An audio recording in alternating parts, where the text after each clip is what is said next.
Hey guys, what's up? I'm Just for MLB Baseball Box here with Richard and Tim from the Cash Kelly and AC Sports Report. Richard is affiliated with us, so Tim, what's going on, bro? Nothing really. Happy to be talking the Boston Red Sox. They Rid- look pretty good this year. Yeah, almost done with this countdown. Brace yourselves for about a half an hour video.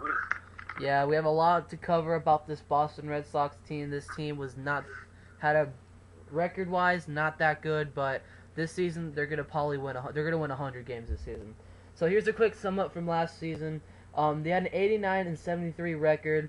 Last season, David Ortiz did not have a great breakthrough. They were talking about trading him until the second half of the season where he really blew up. Kevin Youkilis was out with a thumb injury. Pedroia had a broken leg, and the outfield did not really prove it. Daniel Nava, I'd like to give a shout out to Daniel Nava real quick. Thanks for coming on our show. Great guy. You're a great guy. We both thank you, me and Tim from the Cash Kelly and AC Sports Report. From all of us to you, thank you for the interview, and hope to have you on the show in the future. Daniel had a grand slam in his first at bat on the first pitch. That's just a quick sum up. But the Red Sox finished in third place last season, if I'm sure. Yeah, third place. Rays head first. Yankees at second. It might be a little different this year, though. There is going to be a complete difference in this AL East. So let's talk about this pitching. All right, so at number one, they got a total beast last season, John Lester, who's been named the starting pitcher for opening day. This guy, 19-9 last season with the 3.25 ERA with the 208 innings last season. This guy was projected to be AL Cy Young. Guys, how well will he do this season? Will he pick up from last season? Yeah, I mean, he had almost a comparable season to CC Sabathia last year, except the Red Sox weren't counting on him quite as much. I mean, John Lester is one of the most underrated pitchers. The way this guy's worked to get himself as one of the best pitchers in baseball really goes unknown. And I could see this ERA even going down to like 3.15 or something like that. Yeah, I mean, talk about Lester, a guy who battled cancer actually, and to come back and be the pitcher that he's been is pretty phenomenal. I mean, there's not much to not like about this guy. I mean, I think he'll have probably the same record. The ERA might drop a little bit, might go up a little bit. He's going to pretty much be the same guy from last year. Yeah, and you would think in that division with the Rays not as good this year that it might even drop because he's facing probably a Rays team that won't hit nearly as well as they did. Yeah, for the past 3 seasons since '08, he had a double-digit win with only a single loss in the record. In '08, 16-6. In '09, 15-8. And in 2010, he had 19-9.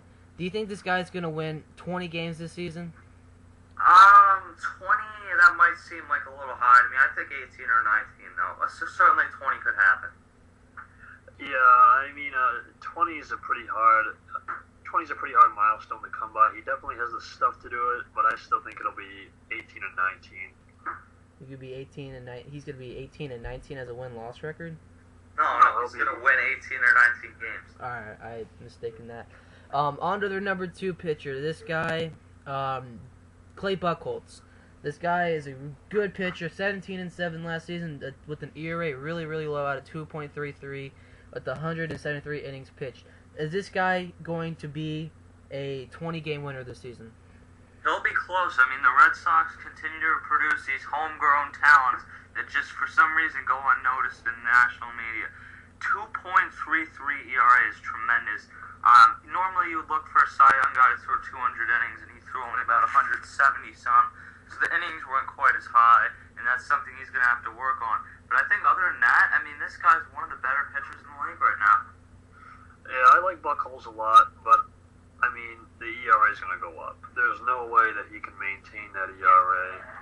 I think it's going to go up probably 50 to even a whole, up 50 points, or maybe even up to a 3.25 ERA, somewhere around that area. Yeah, I could see that. I mean, he'll definitely win a lot of games. I'll say anywhere from 15 to 17 games, but I think the ERA is going to go up a lot compared to what he had last year. I have to agree with you guys on that one, but I have Clay Buchholz winning 19 games this season. He's capable of doing that. Other than that, Buchholz is going to be their number 2 starter, and I actually think their number 3 starter, Josh Beckett, is kind of low to be in this rotation. I actually have Buck Colts at number 3. How well will Josh Beckett do? Do you think he's gonna have another good bounce back season? I mean, last season he was terrible, 6-6. Is this a bounce back season for Beckett? Well, he's kind of reached a point in his career where he is at that impasse where either you can go in the right direction towards being a great pitcher, or they can say, for a while that guy was a great pitcher. He's about 31 at this point, or he will be early in the season. He's got to stay healthy. That's the biggest thing. And everything needs to improve from the ERA to the wins and losses, and I think they will. I think this guy will win about 15 games this year. I mean, the offense is so much improved that he doesn't have to be great. He just has to be good. I mean, when you say will Beckett have a bounce-back season, yeah, I think so, because it's going to be hard to be worse than he was last year. With all due respect, Josh. But, I mean, come on. A 6-6 record, he had some injury problems, but he had like a high 5 ERA. I mean, I could see this guy winning 13, 14 games. I actually think he should be lower in the rotation. I think he should be at like number 4. But, I mean, Beckett, he's no longer the workhorse he used to be. 13 to 14 games is reasonable. Yeah, being a Yankee fan, talk about the Red Sox. Josh Beckett was a killer a couple years ago in 08 and 09 for the Yankees, but Josh Beckett is going to have a decent season. I mean, last season he had an ERA almost in the 6s. He's going to have a decent season. I have him winning maybe 14 or 15 games this season as a good bounce-back season. But other than that, Josh Beckett's going to have a really decent season. On to their number 4 pitcher, one of my favorite pitchers who left the Los Angeles Angels is John Lackey. This guy is by far an okay player, a good guy to have in your pitching rotation. But guys, last season Lackey was 14-11, a 4.40 ERA with a 215 innings pitched. How well will Lackey do this season with this squad? Yeah, I thought they overpaid for this guy in the first place. I think when he's on, he's tremendous, but either he's not on or he's not healthy, and he wasn't on last season. I mean, he was able to go well over 200 innings, and he just was not very effective. Obviously, moving to the AL East does not help, but I think this guy is probably past his prime, and the Red Sox are a little stuck with him. That being said, he should still improve to the point where his ERA is like 3.8 something rather than 4 or 40. Okay, well, yeah, he's moving on from the AL West. It was his first year in the AL East. I think he'll adjust a little bit better this year. I see another 13 or 14 win season from Lackey. He almost reminds me in a way of AJ Burnett. Either he's on, who's awful. I mean, I can see 13 or 14 games. That's not bad coming out of your number 4 spot. I think he'll have a better year than last year, though. Being a big John Lackey fan and watching him pitch in LA. In 08, he had double-digit seasons over the past 3 seasons. Out of those 3 seasons, last year was his terrible, losing 11 games. In 09, he lost 8. 08, he lost 5. 09, he lost 8. 08, he lost 5. John Lackey, I think he's going to win maybe 15 games this season. I mean, with this new lineup, I think that the pitchers are going to sometimes worry, but not that much. I mean, this squad is really much improved from last season. You agree? Yep. And on to their number 5 guy, Daisuke Matsuzaka. I know much. I know a lot about him. Daisuke last season, he had a 9-6 record with a 4.69 ERA with 153 innings pitched. How well will Daisuke bring? What will Daisuke bring to this Red Sox pitching rotation this season at the number 5 spot? That's a great question. I mean, he's never really been as advertised. We figured that out by now, except for that one season in 08 when he started 18-3 with a 2.90 ERA, and then he got hurt. I mean, this guy just hasn't been what we thought he's going to be. The last 2 years he's been awful, really. He hasn't stayed healthy, and I don't know. I'm not really sure what the deal is with this guy. I think he's still a better 5th starter than a lot of most teams would have, but I think the name element is more than the actual talent with him.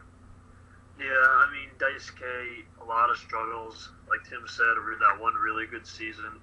There's been speculation of him going to the West Coast, and I think he'd be an awesome NL pitcher. I mean, his ERA was pretty high, but like they say, the NL and the AL are separated by a run. You're talking about 3 high, mid to high 3 ERA. That's not bad. It's a lot better than 4.40. Yeah, I think he'll get some. Wins this season. I'll say about 11, but it'll be because of the offense. I'd have to agree with that, but I actually have him winning maybe 13. I mean, that's pretty. He's gonna have an okay season. He won 9 games last season. I think he can somewhat pick up the slack like he did what he didn't do last season. But I think he's gonna be an improved guy. Onto their bullpen. I think this bullpen is an improved team. I mean, look at these key players they got in free agency, or in Tim's favorite word, key acquirements. They got closer Jonathan Papelbon. This guy was thinking about getting traded last season.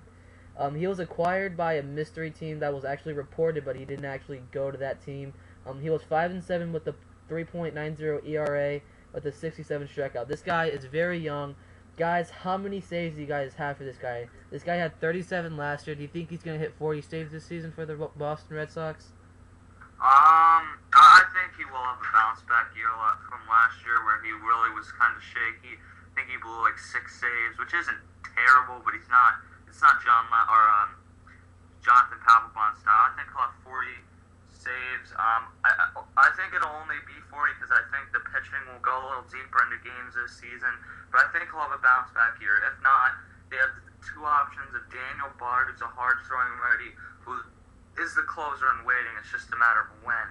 And they also have brought in Bobby Jenks, another guy who got non-tendered after having 2 not-so-hot seasons in Chicago, but he's been successful before. Yeah, I mean, it depends. I guess the saves number will depend upon how well Papelbon does in the first half. 40 saves is definitely doable. I think he's going to blow a couple of saves this year. I have 4 or 5.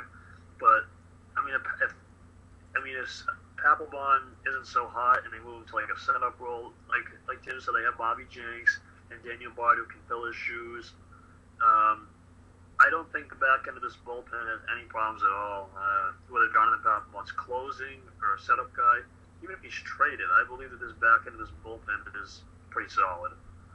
Yeah, I actually like Papelbon, even though he's a Red Sox, but I think he's gonna have a great season. I have him saving at least about the same size that he had last season, 37. That's pretty decent for him right now. Onto their other reliever, who was a key acquirement, or Tim's favorite word, Bobby Jenks. This guy has 6 tattoos, and I think he's gonna have a great season. He's gonna have a better season than he has the past couple of seasons that he had in Chicago. Guys, what would Bobby Jenks bring to this bullpen in Boston? You know, he brings an insurance option, and he brings really what J.J. Putz brought to like the White Sox a few years ago. A guy looking to get back to closer, but he's going to have a good season to get to that point. So I would expect a pretty good year out of him. A few other guys to watch. Danny Reyes actually just got his contract purchased, so he will be in that bullpen. It doesn't look like Matt Albers will, but they have a deep bullpen overall. Yeah, Bobby Jenks brings a lot. He helps solidify the back end of that bullpen. He might get some save opportunities. If he's healthy, he's a very solid setup guy. Like they said, Dennis Reyes is going to be pretty solid. These guys, they have Felix Dubron, who's pretty good. They got a pretty good bullpen acquiring Dan Wheeler also from free agency. I think Bobby Jenks will do pretty good this season. I have a question for both of you that I have to ask. If Jonathan Papelbon does not pull through for this Red Sox team this year, who would you rather go for? Bobby Jenks as your closer or Daniel Bard? Well, I can tell you who the Red Sox will go for, and it's Daniel Bard. They've been grooming him for this spot for a few years now. They love this guy. They wouldn't trade him in the Victor Martinez trade or any of the trades. I think he's ready to be the closer. I think Jonathan Papelbon's probably the best closer, or one of the best closers when he's healthy. If he is not pitching the right way this year, they will trade him, and maybe it's a few teams I can think of as options. But Daniel Bard, I don't think they'll hesitate to trade him because they know they have a few other options. If Bard doesn't work out, they have Jenks, and even Dan Wheeler has some experience closing. I'm going to have to go with Daniel Bard because he throws wicked hard. I mean, this guy is insane. Really nice fastball. If Papelbon's traded, I think Daniel Bard is a closer. So you say Daniel Bard is the closer. So that is their superior roles. I have